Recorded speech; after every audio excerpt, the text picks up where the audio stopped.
Welcome back to Inside the Locker Room, part of the Clinical Champions series, where we sit down with experienced thought leaders to discuss clinical realities and the small details that can make a meaningful impact in practice.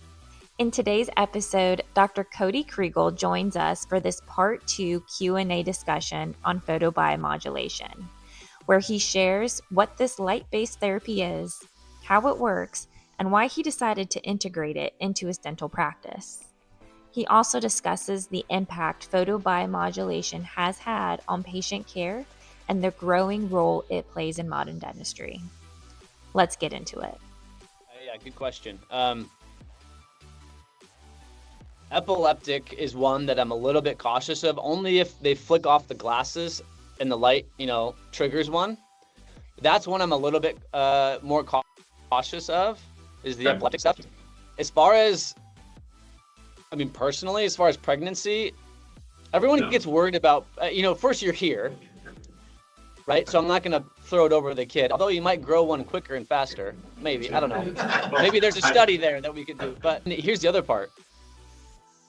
How often are they going to give a green light to experimenting with certain things on pregnant women? They don't. So it's like you can't even achieve that in half the cases because they're like, oh no, you can't do that on pregnant women. And it's like, okay, well then you can never say it's safe, even though it could be. But I don't want to experiment on pregnant women either. And here's the other, you're right. And I think that's probably where I had a little bit of a wake up call early on, and still, because things change in our clinic like daily. I'm just that guy. I think my staff likes it now. I don't think they liked it early on, but that's why I try to take so many metrics as we can on the first intake, is because, if they're really chronically inflamed, if they have, lots of visceral fat, I know that's a chronically inflammatory organ in and of itself. Like we're looking at least some things to say, I don't care if I use a laser on this person or not, like they're not going to heal very well unless we can get things tipped, in the right direction. And that's difficult. That's where dentistry or medicine in general becomes an art form. And I think we missed that. We missed that we need a human being is a very complex system, super simple, but extremely complex at the same time. And that's why, this stuff is difficult. You're right. It is difficult. And the studies, they're all there, but what you can quantify, like you said, right, is how does the light hit the complex 4, and it does this, and then we get more ATP. Like you can measure ATP out the back end. Sure. So that's why the studies are nice, because it does something. But like, how does that impact each individual? Well, that's always subjective, probably. No, I use it for facial aesthetics on like staff and my wife. Actually, This is funny. This is exactly, I was weird about facial aesthetics. So I learned from, oh gosh. Anna. Yes. Yeah, Anna. Yeah, Anna's a good friend of mine too. And so I learned some of her protocol. But I was just kind of weird on the facial aesthetics, so I learned it from my team, and then I used that as a positioning to my wife and saying, hey, we kind of need this thing for the clinic. She was like, why? And I said, well, I can do your facial aesthetics with it. And then she's like, okay, buy 10. And I said, well, not buying 10. But so we do it. It's just we don't do it patient facing.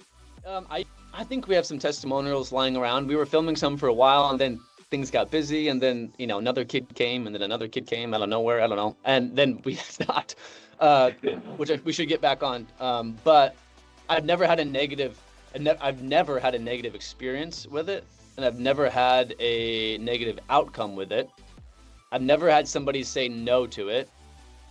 I have had people come back wanting it specifically, and I think, in the nicest way possible, like it looks cool, so it kind of is.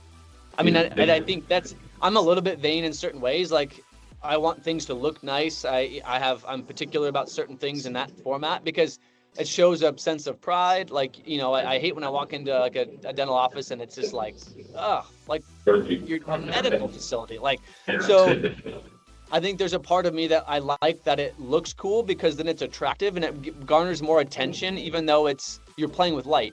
That's what you're doing, but it's packaged in a way where, at the end of the day also, I don't care if people think it works and it doesn't, because this is like the most powerful trigger that somebody has, like what's happening between the ears, right? And I don't care if somebody has a placebo effect. because it's super powerful. And we know it's not placebo effect because we have data to show it's not, objective data. But if it helps them think that they're getting better, that's a huge net positive. I think it's important that people know they're getting taken care of. They know that, you know, they're as comfortable as they can be, to the point where I don't treat people that I have an innate an intuition that they're not in this for the right reason. Right. You know, because it's a commitment. It's a two-way commitment. And I can say I'm always in on a surgery, or I'm going to give it the best that I can. Yes, everyone has good days and bad days, and things, you know, can happen. But if I don't feel like a patient is all the way in, I'm not treating them. And I feel like that can lead to, you know, implants not healing and things not healing. I've seen it so many times. Biostimulatory or biostimulation, something along those lines, I think. You know, I can say that I haven't seen like difference with it. I use it I try to remember to use it in most cases, but between the other stuff happening kind of pre and post, sometimes it gets forgotten. So I can't say that I think it helps like immensely before, like I you know, comparatively, but I see it as two things. One, I'm like preemptively prepping the system. That's the main point of my pre-op IV. So it's the day before a surgery. I have a cocktail that I want them in their system to have to like prep the terrain, is usually kind of how I phrase it to a patient. I'm prepping the terrain. I'm going to put you through a surgery, so I'm going to try to build some reserves before I kind of, you know, zap them in a sense. And I put that in there on cases if I can remember, for a few reasons. One, I'm just trying to prep the system. Hey, something's coming, ramp it up a little bit. And then two, it's like an easy introduction into an ATP. Yeah. Right. So when we're doing surgery, the patient's sedated. And so when they come out of sedation, you know, they're there, but they're not. Like nothing's really sticking. You know, they can have a conversation with you, but they have no idea what you're saying. Or they won't remember anything, especially if you got Versed on board. So I kind of use it as a way also of like, hey, this is, you know, we're also using, you know, the ATP 38. It's something we're really happy with. It's a crazy, you know, talk it up a little bit. And then they get to see it and experience it. And now they go home knowing they have a surgery tomorrow, knowing that they're going to be at a place that's like high tech and intense. And like, I've made a good decision about this.